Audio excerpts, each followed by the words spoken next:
My husband and his brother planted fake hotel bookings in my deleted emails at 3 a.m. while I slept to frame me for cheating with a fictional man named Jason, so I stayed silent. That was 5 years ago. His brother just confessed everything, and my ex has been sitting in his car outside the coffee shop where we had our first date for 9 hours. 5 years ago, my husband destroyed my life with an elaborate lie that I'm only now learning the truth about. After 6 perfect years together, he accused me of having an affair with someone named Jason, a man who never existed. The evidence he showed me was so convincing that even I started to doubt my own sanity. Growing up, my home life was a mess, and I never thought real love existed, since all I ever saw was cheating and dishonesty from my parents and their new partners. But my husband seemed totally different. He showed me what love was. He loved me in a way that nobody else ever could, and he truly made me happy. When we were young, he talked about our future in a way that would make me giggle on the inside. I would blush whenever I would see him. He was truly the love of my life. His love never seemed to fade for me either. He would surprise me with flowers, random dates, even entire holidays. I was on top of the world with him. Marrying him was the happiest day of my entire life. I remember walking down the aisle and seeing him cry, and that made me cry. We said our vows and went on an amazing honeymoon to Rome. Our relationship was perfect up until the day he accused me of cheating. There was never any sign of anything going wrong. The largest argument we'd ever had was about what meat I wanted for dinner. I remember we were talking about having kids, and one day he came home looking furious. I had never seen him get angry once, so this took me by surprise. I asked him what's wrong, and he said not to lie to him. I was utterly confused, and then he asked me if I was seeing anyone named Jason. I asked him who Jason was, as I was just as confused as he was by this accusation which seemingly came out of nowhere. However, my husband proceeded to get even more angry. I started trying to explain myself, and he shot me down, telling me to give him my phone. Of course I obliged. I had nothing to hide. He proceeded to go through my phone and find nothing, and I was telling him the whole time how there was nothing there. He then went into my emails and looked through them. I kept telling him he wouldn't find anything, because I was loyal to him. But somehow, in the deleted section of my emails, was a booking for a hotel room for 2 people and a double bed from a few weeks ago. Considering this was a hotel my husband and I never visited, my husband flipped out when he saw it. I was taken aback and confused, and I looked at this email over and over trying to figure out how this could have gotten here. I tried to reassure him that someone must have put this here, and I swore on my life that I never cheated. He asked me how could I, and then pulled up a screenshot on his phone of a Tinder profile of me talking with someone named Jason about booking the exact hotel for us 2 on my email. I started crying because this was all fake. Somebody had set me up. My crying made me look even more guilty. I tried telling him this was fake, that the Tinder account isn't real, but he claimed I probably just deleted it, but didn't remember to fully delete the email. I kept crying and telling him that I didn't do it, but he didn't believe me. He packed his bags and left that day. All the while, I kept crying and begging him to believe me, but he never did. I can't tell you how many times I called him and asked him to come back, that I never cheated, but he never listened. He filed for divorce, and I was forced to go through with it. The divorce process wasn't nasty on his side. He didn't try any dirty tricks. The entire time throughout the process, he would ask me, "How could you?" And each time I defended myself saying I never did, and begging him to please believe me. The divorce took about 8 months, and I was a shell of my former self. I slumped into an alcohol binge and started partaking in recreational drugs. Life without him was bleak. All of a sudden, the thoughts of 10-year-old me were right. There is no love. Life will never grant you something as beautiful as love. Why couldn't he just believe me? I thought to myself. I attended therapy, but nothing helped. It took me 2 years to even start getting over it, and 3 years to be able to talk about him without breaking down into tears. It's now been 5 years, and I really thought I was over it. But I got a message from my ex-brother-in-law a few days ago that has had me crying nonstop since. Hey, the guilt has been weighing on me nonstop. For the past 5 years, I have tried my best to keep it a secret, but every night I wake up seeing your crying, and I remember how much the divorce hurt you. I know you didn't cheat. Your husband knows this too. There never was a Jason. Your husband wanted out of the relationship. He never truly loved you. He felt so bad for you and wanted to give you the life you deserve because you loved him so much. He tried his very best for so long. I called him so many times for so long, and each time he would tell me about how he's not sure he can keep up his act of love any longer. He wanted a way out without breaking up with you because it wasn't working, and he couldn't bring himself to be an asshole to you in the relationship, so he decided to accuse you of cheating. I helped him. While you slept, I sent a booking of a hotel room to your phone, which he then transferred to your bin in the emails. You never checked your emails, so he had nothing to worry about. I set up the fake Tinder profile as you, and he set one up as Jason. He accused you the next day. I'm sorry. The message went on to explain exactly how they planted the evidence while I slept, how they created fake profiles, how my husband had been planning this for months. 5 years of therapy, 5 years of self-doubt, 5 years of wondering what I did wrong, all based on an elaborate lie. And the worst part? His brother knew the whole time and helped him do it. I stared at the message on my phone screen until the words blurred together. My hands wouldn't stop shaking. The coffee mug I'd been holding slipped from my fingers and shattered on the kitchen floor, but I didn't move to clean it up. I just stood there, brown liquid pooling around my bare feet, reading David's confession over and over. 5 years. 5 years of therapy sessions where I sobbed about my inability to remember cheating. 5 years of waking up at 3 a.m., frantically searching through old emails and messages, trying to find some clue about this Jason person. 5 years of my mother telling me that maybe I'd blocked out the memory because the guilt was too much. 5 years of wondering if I'd had some kind of mental breakdown and forgotten an entire affair. I sank to the floor, not caring about the coffee soaking through my pajama pants. My phone buzzed again. Another message from David. I know this is a lot to process. I'm so sorry, Linda. I've wanted to tell you for so long, but John made me promise. But I can't live with it anymore. You deserve to know the truth. I typed back with trembling fingers. Why? Why would he do this to me? The typing indicator appeared and disappeared several times before his response came through. He said he felt trapped. He told me he tried to love you the way you loved him, but he couldn't. He said watching Watching you look at him with such adoration made him feel sick because he knew he was lying to you every single day. I threw my phone across the kitchen. It hit the refrigerator and clattered to the floor. I pulled my knees to my chest and sobbed harder than I had in years. Not the controlled crying I'd learned in therapy, but the ugly, gasping kind that made my whole body shake. The memories came flooding back. John bringing me breakfast in bed every Sunday, kissing my forehead and telling me I was his whole world. The surprise trip to Paris for our anniversary where he'd arranged for a private dinner cruise on the Seine. The way he'd held me when my stepfather died, even though I'd had a complicated relationship with him. Every gesture, every loving word, every tender moment, all of it had been an act. I crawled across the floor to retrieve my phone, glass crunching under my palms. There were more messages from David. He called me the night before he accused you. He was crying. He said he couldn't do it anymore. Couldn't keep pretending. He'd been planning it for months, trying to find the perfect way out that wouldn't destroy you. He thought if you believed you'd done something wrong, it would be easier for you to move on. Easier to move on. I laughed, a harsh, bitter sound that echoed in my empty kitchen. I'd spent 2 years barely able to get out of bed. I'd lost my job because I couldn't focus. Couldn't stop crying during meetings. I'd pushed away every friend who tried to help because I was convinced I was a terrible person who'd somehow cheated and blocked it out. I'd spent thousands of dollars on therapy, trying to recover memories that never existed. I stood up on shaky legs and walked to the bathroom, leaving bloody footprints from the glass. In the mirror, I barely recognized myself. The woman staring back wasn't the confident, happy person I'd been during my marriage. She was hollow-eyed and thin, aged beyond her years by guilt and self-doubt. My phone rang. David's name appeared on the screen. I answered without thinking. "Linda, I'm so sorry," he said immediately. "I know this is devastating, but you needed to know. It's been eating me alive watching you blame yourself all these years. Tell me everything," I whispered. "I need to know exactly what happened." David took a shaky breath. "John had been unhappy for a while. He never told you because he said you'd done nothing wrong. You were perfect," he said. Too perfect. He felt like he was suffocating under the weight of your love because he couldn't reciprocate it genuinely. I slid down the bathroom wall, phone pressed to my ear. "But he seemed so happy. He never showed any signs." "He's a good actor," David said bitterly. "He practiced his responses to your I love yous in the mirror. He set reminders on his phone for romantic gestures. He researched what good husbands were supposed to do and followed it like a script. But inside, he was miserable. The night he accused me," I said, my voice cracking, "he seemed so genuinely hurt, so betrayed. He practiced that too. He called me before he came home to you, running through what he was going to say. He even practiced crying. He said it had to be believable or you'd never buy it. I ran to the toilet and vomited, my body rejecting this truth as violently as my mind was." David was still talking when I picked up the phone again. "The Tinder profiles were my idea. John wanted something you couldn't disprove. We knew you'd never used Tinder, so you couldn't definitively say the profile was fake. We made Jason seem real, gave him a job, hobbies, a backstory. John even created a fake social media profile for him in case you tried to investigate." "Stop," I gasped. "Please, just stop for a minute." But I needed to hear it all. After a few minutes of silence, I asked, "The hotel booking?" "I did that while you were asleep. John gave me your phone passcode. I booked it, sent the confirmation to your email, then deleted it from your inbox but left it in the trash. John knew you never checked your deleted emails. It was perfect evidence. Something you couldn't explain but also couldn't remember doing. Perfect evidence. Perfect crime. Perfect betrayal. During the divorce," I said slowly, "he kept asking me how I could do it. He made me feel so guilty. He said that was the hardest part," David admitted. "Watching you beg and plead. He almost broke several times. But he told himself it was better this way. That you'd heal faster if you had something concrete to blame, even if it was yourself." I hung up. I couldn't listen anymore. I stumbled to my bedroom and collapsed on the bed. The same bed where John had held me countless nights, whispering promises of forever. The same bed where I'd slept peacefully while David planted evidence of my fictional betrayal. My laptop sat on the nightstand. With shaking hands, I opened it and logged into Facebook. I hadn't looked at John's profile in over 2 years. My therapist had recommended avoiding triggers, but now I needed to see. His profile picture showed him smiling on a beach somewhere, a pretty brunette beside him. They looked happy, genuinely happy in a way we'd never been, apparently. I scrolled through his posts. An engagement announcement from 6 months ago. Photos from trips and parties. A life built on the ruins of mine. I found our old photos, the ones I couldn't bring myself to delete. Our wedding day, our trip to Rome, Christmas mornings and birthday dinners. In every single one, I was gazing at him with pure adoration while he smiled at the camera. Now I could see it. The performance in his eyes. The calculated angle of his embrace. I closed the laptop and grabbed my car keys. I needed to move. To do something other than sit in this apartment where every corner held a memory that was now tainted. The parking garage spun as I stumbled toward my car, but I kept walking. My hands fumbled with the keys until I finally managed to unlock the door. The engine roared to life, and I pulled out without any destination in mind. The city streets blurred past as I drove, taking turns at random. My phone kept buzzing in the cup holder. David calling again, probably worried about what I might do. I ignored it. 20 minutes later, I found myself parked outside the coffee shop where John and I had our first date. The same wooden benches sat outside, the same faded awning hung over the entrance. I remembered sitting across from him, nervously stirring my latte while he told me about his job in marketing. He'd seemed so genuine then, leaning forward with interest when I talked about my work as a graphic designer. Had he been acting even then? My phone rang again. This time it was my best friend Eleanor, or rather, former best friend. I'd pushed her away during the divorce when she gently suggested that maybe I should consider the possibility that I'd made a mistake. The betrayal of her not believing me had been too much to bear. Now I realized she'd just been trying to help me move forward from something that had never even happened. I answered on the 5th ring. "Ellie? Linda? Oh my god, I saw you called earlier but didn't leave a message. Are you okay? You sound..." She paused. "Have you been crying?" The concern in her voice broke something inside me. "Can I come over?" I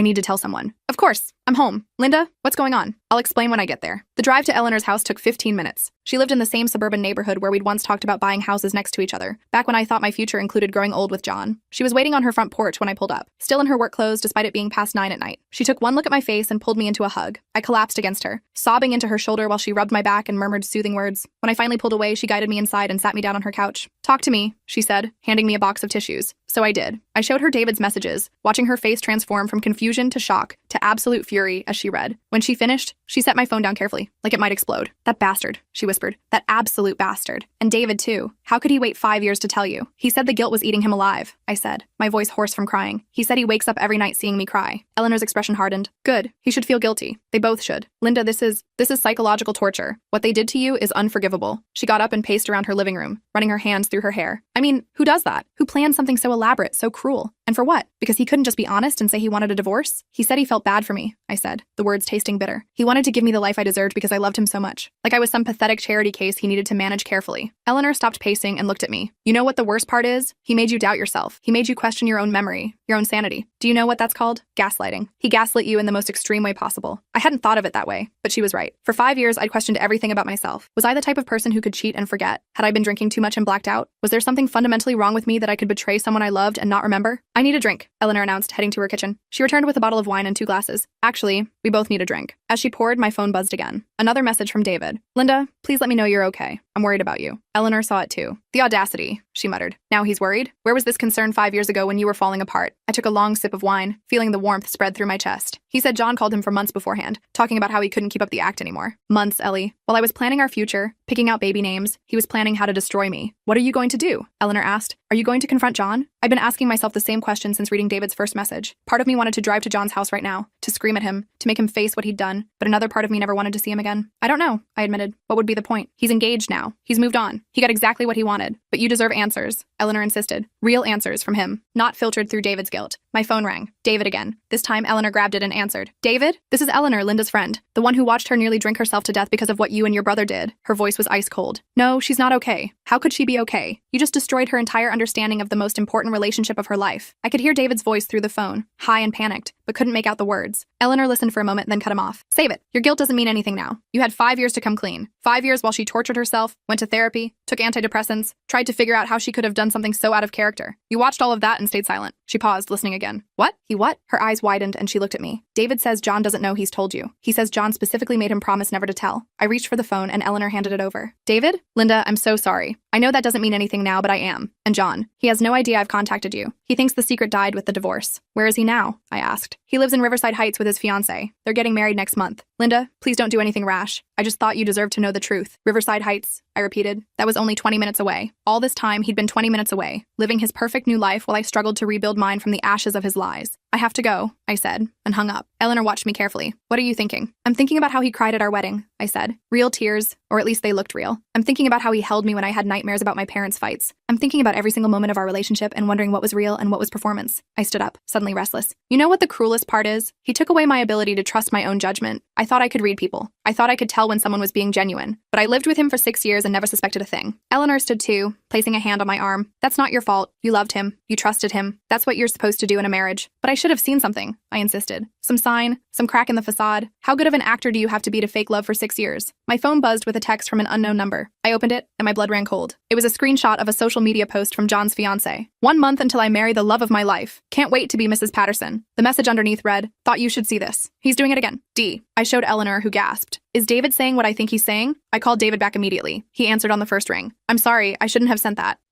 I've been watching him with Cassandra, and it's the same thing all over again. The same practice gestures, the same calculated romance. She's a sweet girl, Linda. She reminds me of you, actually. Trusting, loving, from a difficult background. You think he's going to do it to her too? I asked. I don't know. Maybe he's changed. Maybe he really loves her. But sometimes when I see them together, I see that same look in his eyes, that trapped look, and I think about you, about what we did to you, and I can't stand the thought of it happening again. Eleanor, who had been listening closely, grabbed the phone. Then why don't you warn her? Why contact Linda and not this Cassandra person? Because she won't believe me, David said, his voice tinny through the speaker. John's already told her about Linda, told her his ex-wife cheated and broke his heart. She thinks Linda is the villain in his story. If I tried to tell her the truth, John would just say I'm lying, that I'm trying to break them up. She'd believe him, just like everyone else did. I took the phone back. Everyone else? our parents, our friends, everyone. John's performance was flawless. He had everyone convinced that he was the heartbroken victim. Mom still asks if he's heard from you, if you ever apologized. It makes me sick. I sank back onto the couch, overwhelmed by the magnitude of the deception. It wasn't just John who had betrayed me. It was an entire network of people who had believed his lies, who had looked at me with pity or disgust, thinking I was the cheater who had broken a good man's heart. I have to go, I said abruptly. I need to think. Linda, wait. I hung up and turned to Eleanor. I need to be alone for a while. Thank you for listening, for believing me. She looked worried. Are you sure you should be alone right now? You can stay here tonight. No, I need to go home. I need to process this. I hugged her tightly. I'll call you tomorrow, I promise. The drive home was a blur. My mind kept cycling through memories, analyzing them with this new information. The time John had surprised me with a weekend getaway to a bed and breakfast. Had he marked it on his calendar weeks in advance? A chore to complete? The love letters he used to leave in my lunch bag? Had he Googled romantic phrases? Back in my apartment, I went straight to my closet and pulled out the box I'd hidden in the back. The divorce box, my therapist had called it. A place to put all the reminders of my marriage so they wouldn't be constantly triggering me. Inside were wedding photos, love letters, ticket stubs from dates, the dried flowers from my bouquet. I spread everything out on my living room floor, studying each item like evidence in a crime scene. Because that's what this was, wasn't it? A crime scene. The scene of a 5-year deception that had started long before the fake cheating accusation. There was a photo from our honeymoon in Rome, standing in front of the Trevi fountain. I remembered insisting we throw coins in, making a wish to be together forever. John had laughed and called me superstitious,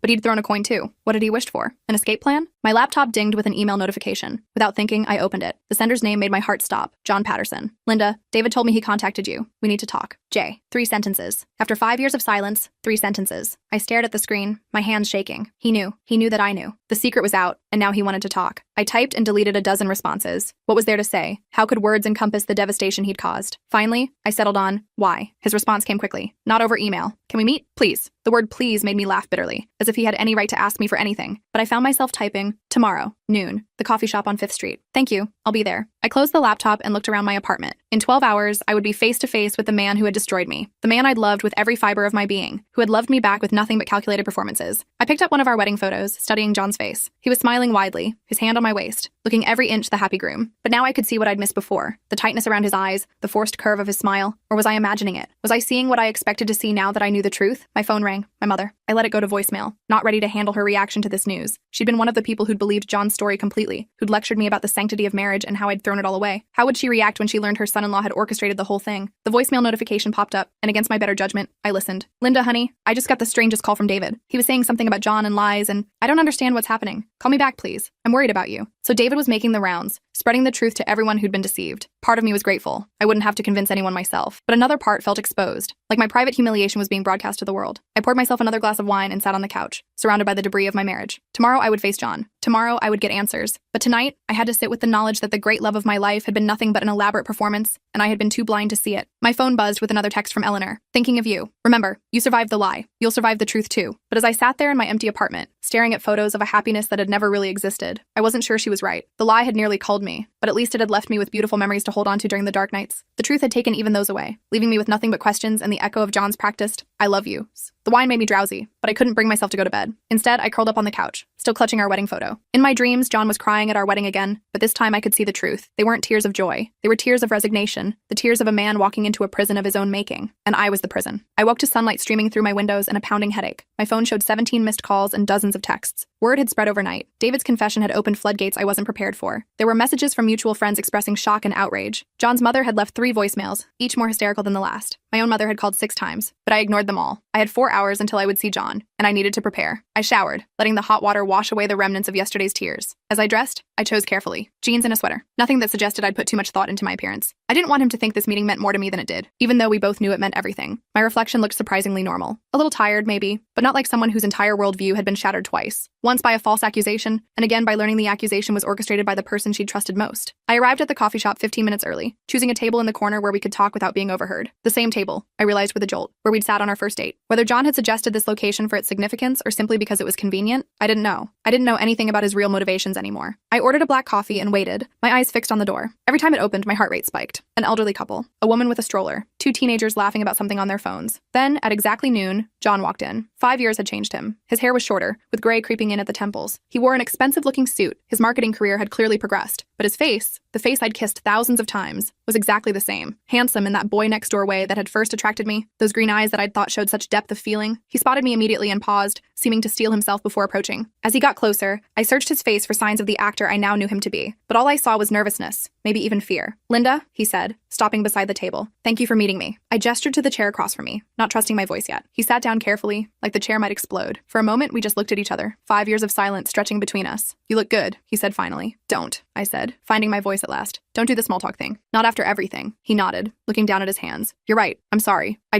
don't know how to start this conversation. How about with the truth? I suggested, my voice sharper than I'd intended. Though I guess that's not your strong suit. He flinched. I deserve that. You deserve a lot more than that, I said. But I'm here for answers, not revenge. So talk. Explain to me how someone can fake love for 6 years. Explain to me how you could watch me fall apart and feel nothing. I didn't feel nothing, he said quietly. That's what David doesn't understand. I felt everything. Guilt, shame, self-loathing, every single day. But not love, I said. He met my eyes then, and for the first time, I saw something real there. Pain. I wanted to love you. God, Linda, I wanted to love you so badly. You were everything anyone could want in a partner. Kind, funny, beautiful, devoted. I kept thinking if I just tried harder, if I just kept going through the motions, eventually the feelings would come. So I was an experiment? My voice cracked. Let's see if John can learn to love? No, he said quickly. It wasn't like that. When we first met, I was attracted to you. I enjoyed your company. I thought that was enough, that love would grow over time. People always say that, right? That passionate love fades and companionate love takes its place. I thought what I felt was the beginning of something that would deepen. He paused, seeming to gather his thoughts. But instead of deepening, it just stayed the same. Pleasant, comfortable, but not love. Not the way you loved me. And the gulf between what you felt and what I felt got wider every day. So why not just tell me? I demanded. Why not be honest instead of constructing this elaborate lie? Because I'm a coward, he said simply. Because every time I tried to imagine that conversation, I saw your face. The way you looked at me like I hung the moon. How could I tell you it was all one-sided? How could I break the heart of someone who'd already been through so much? So instead, you broke it worse, I said. You made me think I was a cheater. You made me doubt my own sanity. I know, he said, his voice thick. I know what I did was unforgivable. But at the time, I convinced myself it was kinder. That if you had something concrete to blame, you could hate me instead of blaming yourself. I thought hatred would be easier to overcome than heartbreak. I laughed bitterly. Well, you were wrong. I did blame myself. For 5 years, I've blamed myself for something I didn't do. Do you know what that's like? To lose trust in your own mind? I'm sorry, he said. I'm so sorry. Sorry doesn't fix anything, I said. Sorry doesn't give me back 5 years of my life. We sat in silence for a moment. Around us, the coffee shop bustled with normal people living normal lives, oblivious to the devastating conversation happening in the corner. David says you're doing it again, I said finally, with Cassandra. John's face went pale. What? He says he sees the same patterns, the same calculated gestures. Are you going to destroy her too when you realize you can't force yourself to love her? It's different with Cassandra, he insisted. I do love her. Do you? I challenged. Or are you just better at convincing yourself now? He was quiet for a long moment. When he spoke again, his voice was barely above a whisper. I don't know. I thought I did. But sometimes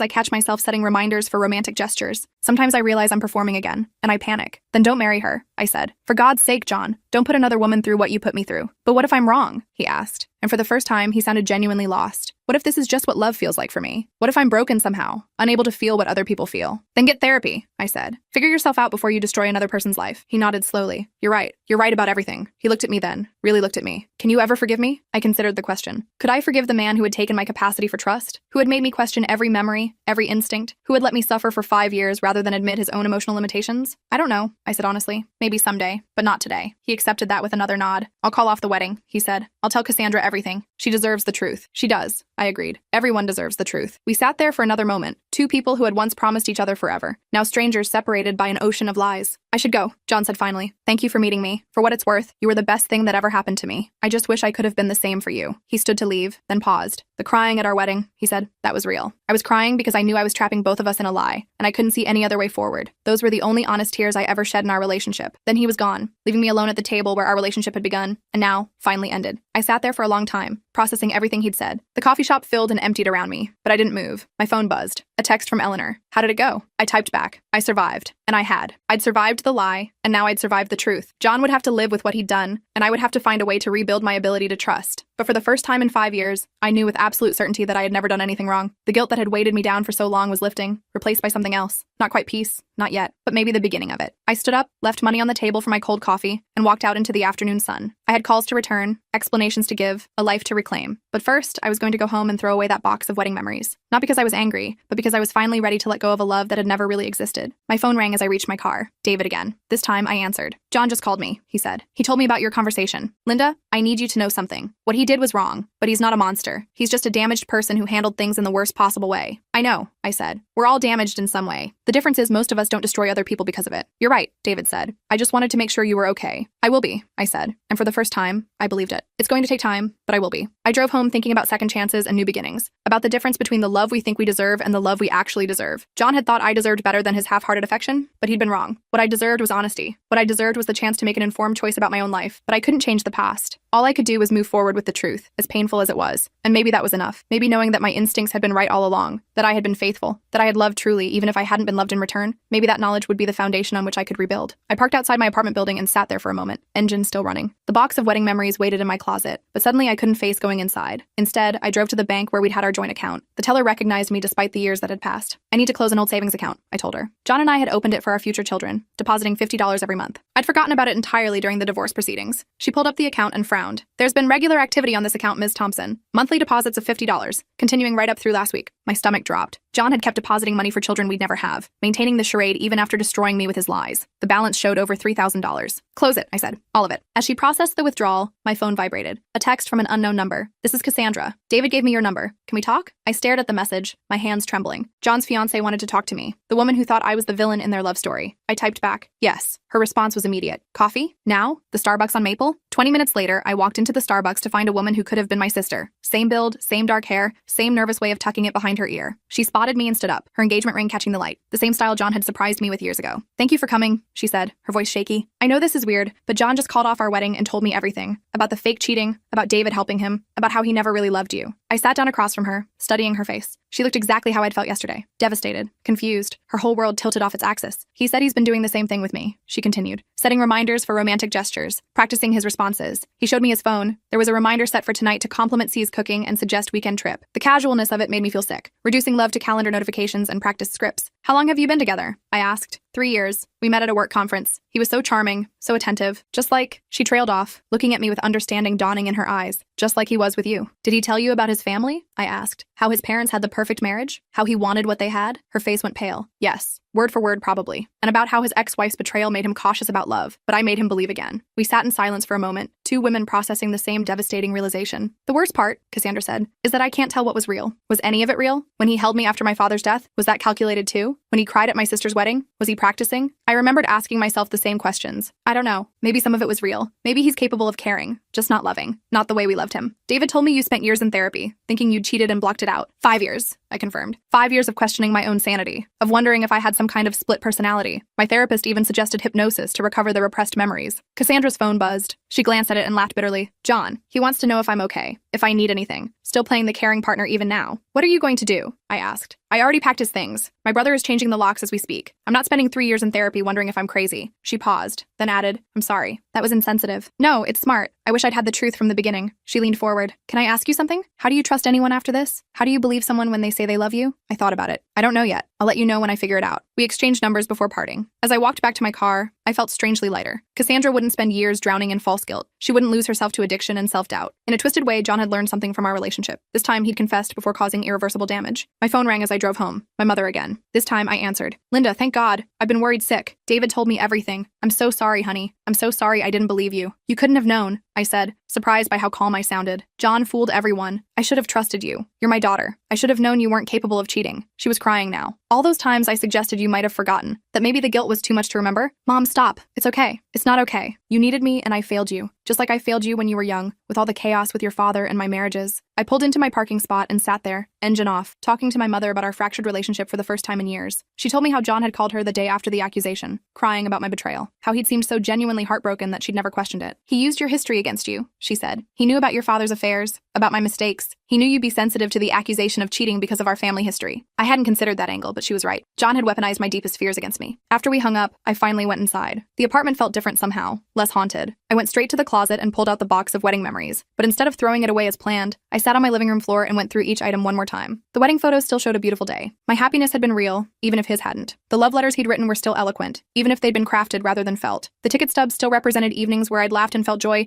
even if his laughter had been performed. My phone buzzed. Eleanor, checking in. How are you doing? I looked around at the scattered memories and typed back. I'm reclaiming my past. My feelings were real, even if his weren't. She called immediately. That's beautiful, Linda. And true. Your love was real. Your loyalty was real. Your pain was real. None of that changes just because he was acting. As we talked, I began sorting the items differently. Things that were purely about him, his letters, photos where he was the focus, went in one pile. But photos of me laughing, tickets from shows I genuinely enjoyed, cards from friends who'd celebrated our engagement, those I kept. My life during those 6 years had been real, even if his love hadn't. Eleanor offered to come over, but I declined. This was something I needed to do alone. After we hung up, I found myself thinking about the money from the children's account. $3,000 built on a lie, but also on a hope I genuinely held. I grabbed my laptop and started researching. Within an hour, I'd found what I was looking for, a local organization that helped women leaving abusive relationships. The irony wasn't lost on me. John hadn't hit me, hadn't screamed at me, hadn't done any of the things we typically associate with abuse. But what else would you call systematically destroying someone's sense of reality? I filled out the donation form, designating the money for their emergency housing fund. Maybe it could help someone else escape a relationship built on lies. My phone rang again. David. I wanted you to know that I told our parents everything, he said without preamble. Mom's devastated. She wants to call you but doesn't know if you'd want to hear from her. She already called, I said. We talked. Good. That's good. He paused.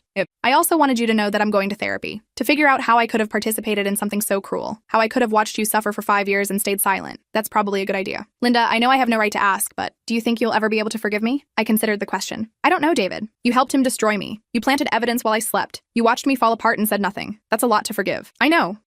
I wanted you to know how sorry I am. After we hung up, I continued sorting through the memories. I found our lease agreement for our first apartment together, the place where John had practiced his I love yous in the mirror while I cooked dinner in the next room, blissfully unaware. A knock at my door interrupted my sorting. I wasn't expecting anyone, but when I looked through the peephole, I saw my neighbor Mrs. Smith from down the hall. She'd lived here longer than I had seen me through the divorce and its aftermath. I opened the door and she handed me a casserole dish. I heard you've had a difficult few days, she said simply. I thought you might not feel like cooking. The kindness of it made my eyes water. Thank you. How did you? Thin walls, she said with a gentle smile. I heard you crying last night, and I remember how you cried 5 years ago. Different tears this time, I think. I invited her in, and she sat with me among the scattered memories while I explained everything. She listened without judgment, occasionally patting my hand. You know what I think? She said when I finished. I think that man stole 5 years from you, but you survived. You're here, and now you get to decide what happens next. After she left, I ate her casserole while looking through the last of the photos. There was one from a Halloween party. I was dressed as a witch, John as a vampire. Fitting, in retrospect. He'd been draining me dry while I'd been casting imaginary spells, believing in a magic that didn't exist. My phone lit up with a notification from my banking app. The children's account closure had processed. $3,000 transferred, then immediately donated. It felt like closing a chapter. I spent the rest of the evening cleaning up the memory explosion in my living room. The keep pile was smaller than I'd expected, but more meaningful. These were my memories, my experiences, my joy, not his performance, but my reality. As midnight approached, I found myself thinking about work. I'd called in sick today and yesterday, but tomorrow I'd have to face my coworkers. Some of them had been there during the divorce, had seen me at my lowest. Would I tell them the truth? Would they believe me? My phone buzzed one last time. A text from a number I didn't recognize. Hi, Linda. This is Sarah, Cassandra's sister. She gave me your number. I wanted to thank you for meeting with her today. She's devastated, but says talking to you helped her feel less crazy. I'm sorry for what happened to you, and I'm grateful you were willing to help a stranger who thought you were the enemy. That takes incredible grace. I read the message twice, then set my phone aside. Tomorrow would bring new challenges. Work, more phone calls, the slow process of correcting 5 years of lies. But tonight, for the first time in days, I felt something approaching peace. I gathered up the photos I was keeping and put them in a new box. Not hidden in the closet this time, but on my bookshelf where I could see them. My past, complicated and painful as it was, didn't need to be hidden anymore. The donation receipt arrived in my email as I was getting ready for bed. $3,000 to help women escape bad relationships. Money that John had saved for children he'd never actually wanted with me, now helping strangers find freedom. I brushed my teeth and looked at myself in the mirror. Same face that had stared back yesterday, but something was different. The weight I'd carried for 5 years, the guilt, the self-doubt, the constant questioning of my own memory, was finally lifting. My phone showed one last message from Eleanor. Proud of you. Sleep well. I climbed into bed, the same bed where David had betrayed my trust while I slept. Tomorrow I'd start looking for a new apartment. It was time for fresh starts all around. As I lay there in the dark, I thought about John, probably lying awake in Cassandra's former apartment, surrounded by his packed boxes. About David, wrestling with his guilt. About Cassandra, processing her own devastation. About all the friends and family who'd believed the lie and were now grappling with the truth. The ripples of John's deception would spread for a while yet, but I was done drowning in them. Tomorrow I'd wake up knowing with absolute certainty that I'd never cheated, never betrayed anyone, never been the villain in John's carefully crafted story. For the first time in 5 years, I fell asleep without wondering what I'd forgotten. There was nothing to remember because there had never been anything to forget. Just a man who'd been too cowardly to speak his truth, and a woman who'd loved him with her whole heart. The truth hadn't set me free, not yet, but it had given me something I'd lost. The knowledge that my instincts had been right all along. I'd known I was innocent. Now, finally, so did everyone else.